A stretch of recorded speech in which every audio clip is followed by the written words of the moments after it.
Halo guys, Assalamualaikum warahmatullahi wabarakatuh. Welcome back to my channel, Widi Sasnita. Jadi di video kali ini aku akan menjawab semua pertanyaan teman-teman semua seputar proses ke Jepang, baik itu yang masuk ke komen YouTube maupun di DM Instagram aku.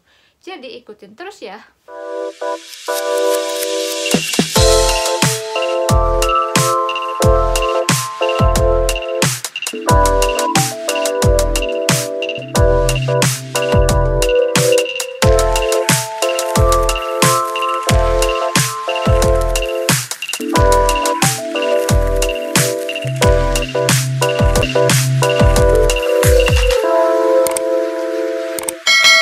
Beberapa hari yang lalu itu aku buat video mengenai Q&A proses ke Jepang part pertama.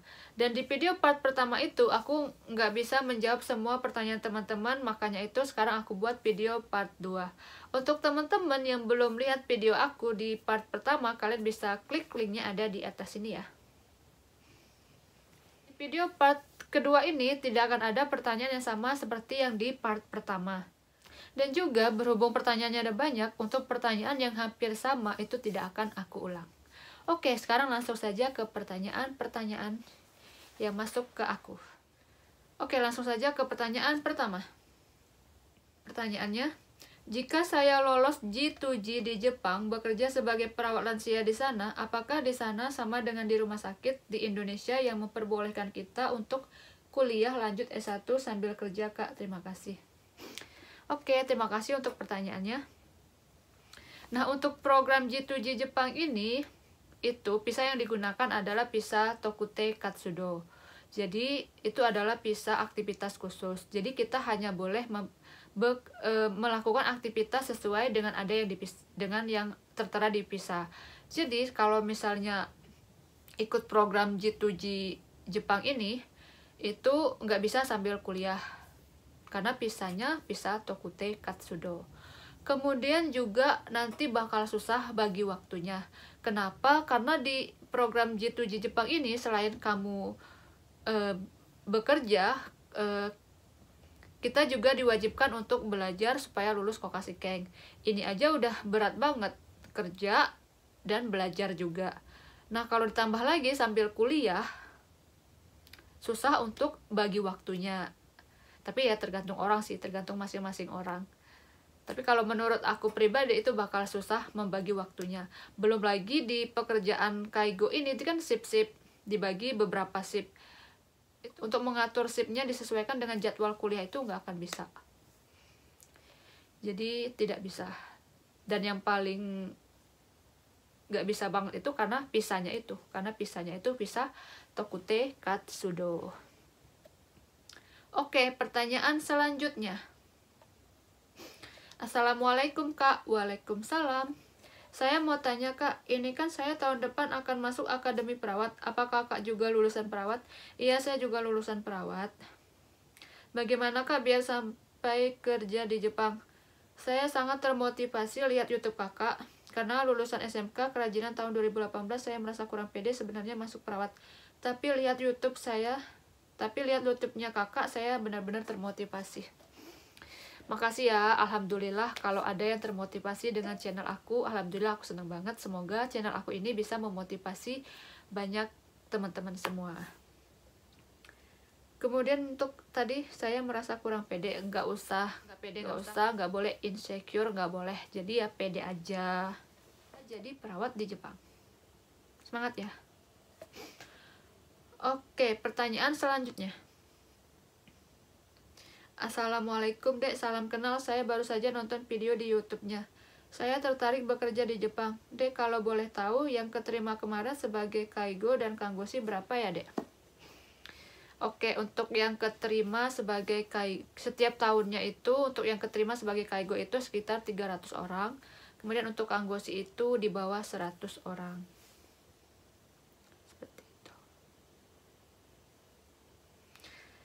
Oke, pertanyaan selanjutnya.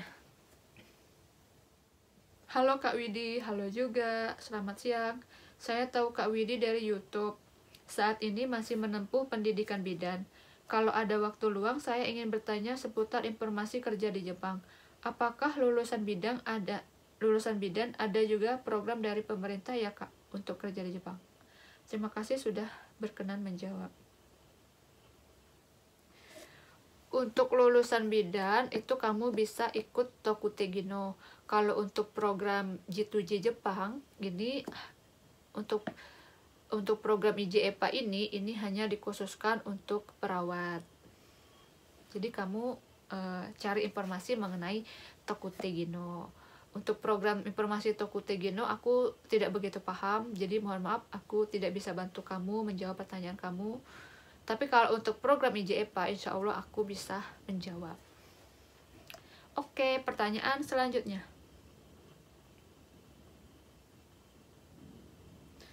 Mbak mau tanya dong dulu pelatihan bahasa Jepangnya di mana? Oke, kan aku ikut program IJEPA ini melalui jalur mandiri, jadi aku tidak melalui LPK.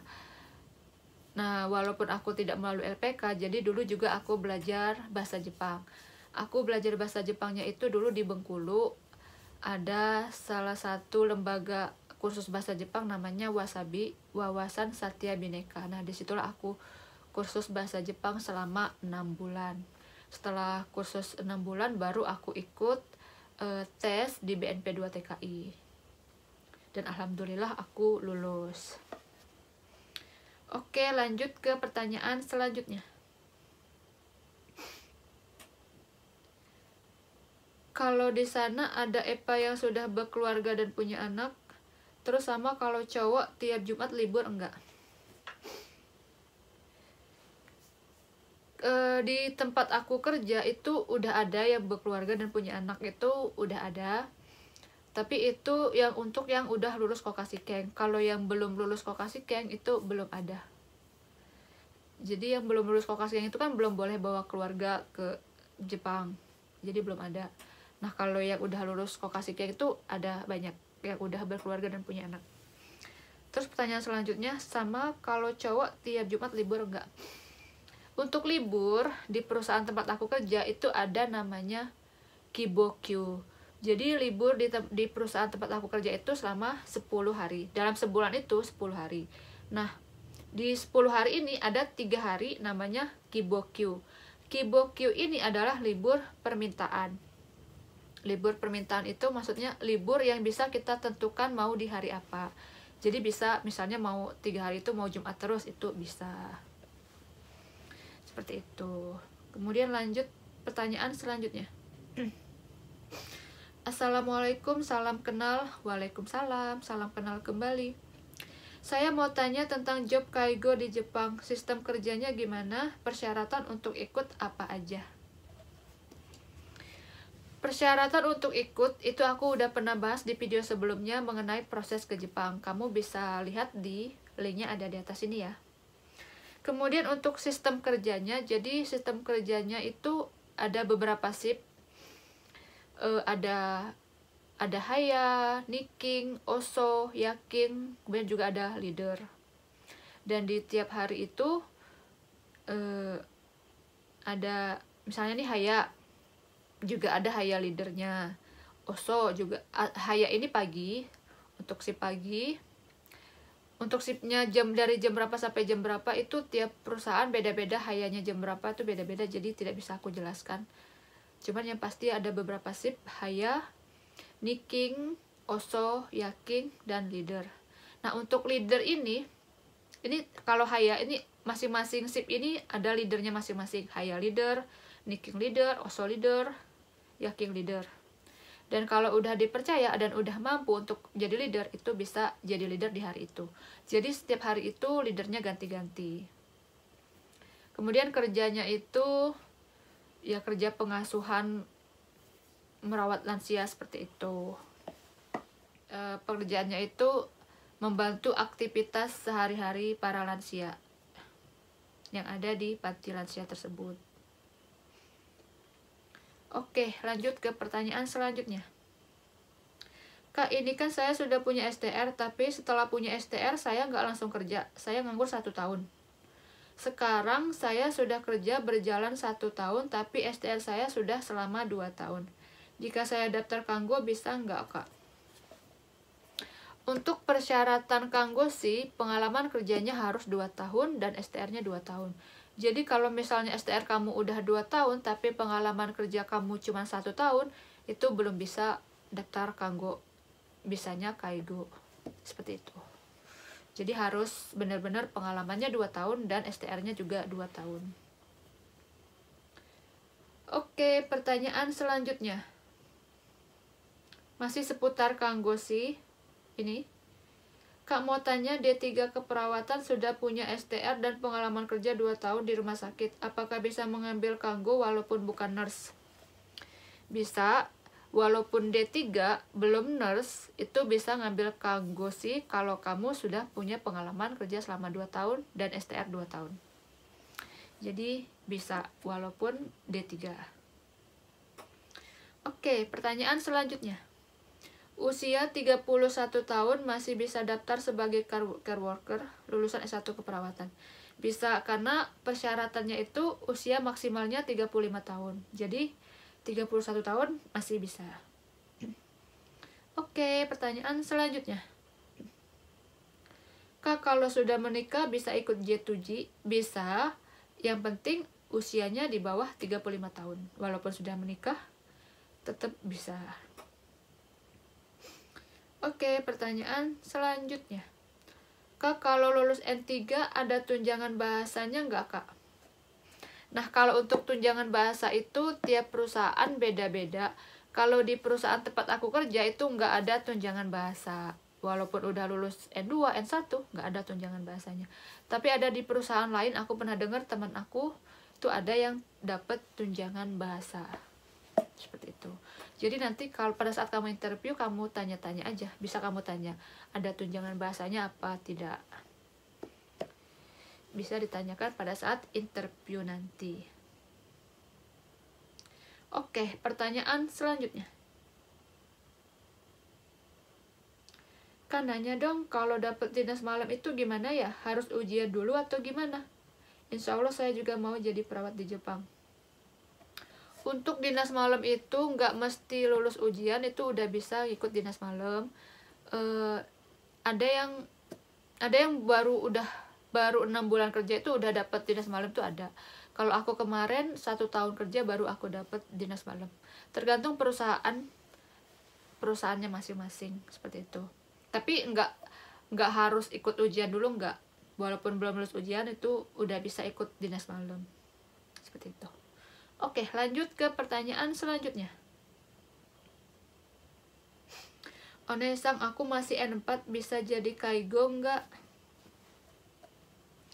N4 bisa, tapi kalau untuk program J2J Jepang ini harus lulusan keperawatan. Walaupun kamu udah N4, N2 sekalipun, kalau kamu bukan lulusan keperawatan, tidak bisa ikut program IJEPA ini. Tapi untuk program Tokutegino itu bisa kamu daftar di sana. Seperti itu. Oke, pertanyaan selanjutnya. Mau nanya, Kak, WhatsApp kita kan kalau di Indonesia masih pakai +62. Kalau di Jepang diganti lagi nomornya atau gimana? Kalau ini terserah kamu mau diganti atau gimana. Itu kalau sekedar untuk WhatsApp aja itu masih bisa pakai nomor yang Indonesia. Aku sekarang WhatsAppku masih pakai nomor Indonesia. Tapi kalau untuk nomor yang di Jepang, ya jelas nggak bisa kan ya, karena itu kan nomor Indonesia. Kalau dipakai di Jepang jelas nggak bisa. Tapi kalau cuma untuk WhatsApp itu masih bisa pakai nomor yang di Indonesia. Oke, lanjut selanjutnya. Pertanyaan selanjutnya. Kak, kalau apartemennya gabungan sama temen bisa nggak sih? Bisa. Di perusahaan tempat aku kerja bisa, ada yang gabungan sama teman ada. Terus juga tiap perusahaan itu kan beda-beda peraturannya. Ada yang dikasih sendiri-sendiri, ada juga yang dikasih gabungan. Jadi nanti pada saat kamu interview itu bisa kamu tanyakan untuk masalah apatonya gimana, apakah bisa sama teman, apakah sendiri atau gimana. Tapi kalau menurut aku pribadi itu lebih enakan sendiri. Kenapa? Karena lebih privacy, kemudian juga untuk menghindari konflik. Yang namanya 2 orang yang tinggal serumah pasti walaupun kita udah sebaik mungkin pasti ada konflik kan ya. Nah, untuk menghindari itu aku pribadi lebih enak tinggal sendiri. Kan bisa kalau ketemu teman kan bisa main seperti itu. Tapi tergantung dia pribadi masing-masing sih. Ini kan menurut pendapat aku. Seperti itu. Oke, pertanyaan selanjutnya. Kak, Kaigo itu apa ya? Jadi, Kaigo itu adalah perawat lansia. Nah, di Jepang ini perawat itu ada dua, Kangoshi dan Kaigo. Kangoshi ini adalah perawat yang kerjanya di rumah sakit. Nah, kalau Kaigo itu perawat yang kerjanya di panti lansia. Jadi kerjanya itu membantu aktivitas para lansia yang ada di situ. Nggak cuma itu sih, banyak. Insya Allah nanti aku akan bahas mengenai Kaigo, mengenai pekerjaan Kaigo. Tungguin ya video selanjutnya. Oke, pertanyaan selanjutnya. Kak, pas lagi kerja sholatnya gimana? Untuk masalah sholat itu bisa, kalau aku sholat itu aku pakai jam istirahat, jadi aku jamak. Tapi ada juga, boleh juga pada saat kerja itu mau izin sholat itu boleh. Tapi kalau aku pribadi itu aku lebih sering pakai jam istirahat. Seperti itu. Oke, pertanyaan selanjutnya. Kak, kalau mata minus jadi persyaratan lulus program nggak, Kak? Untuk mata minus itu boleh, asal selama tidak mengganggu pekerjaan tuh boleh banget. Soalnya mataku juga minus dan aku selama kerja itu aku pakai kacamata dan nggak ada masalah. Jadi mata minus tidak ada masalah. Oke, jadi segini dulu untuk pertanyaan-pertanyaan kali ini karena videonya sudah cukup panjang. Oke, sekian dulu video kali ini. Semoga video kali ini bermanfaat, bisa memberikan banyak informasi ke teman-teman semua dan juga bisa memberikan motivasi buat teman-teman yang ingin ke Jepang. Jika masih ada pertanyaan yang ingin teman-teman tanyakan ke aku, kalian bisa tulis di kolom komentar atau kalian juga bisa DM aku ke Instagram. Untuk link Instagramnya itu aku tulis di deskripsi. Kalian bisa lihat di sana. Oke, terima kasih udah nonton. Jangan lupa like, komen, dan subscribe. Dan jangan lupa klik tombol loncengnya juga ya yang ada di bawah ini. Supaya teman-teman semua nggak ketinggalan video-video terbaru dari aku. Oke, bye-bye. Sampai ketemu di video berikutnya.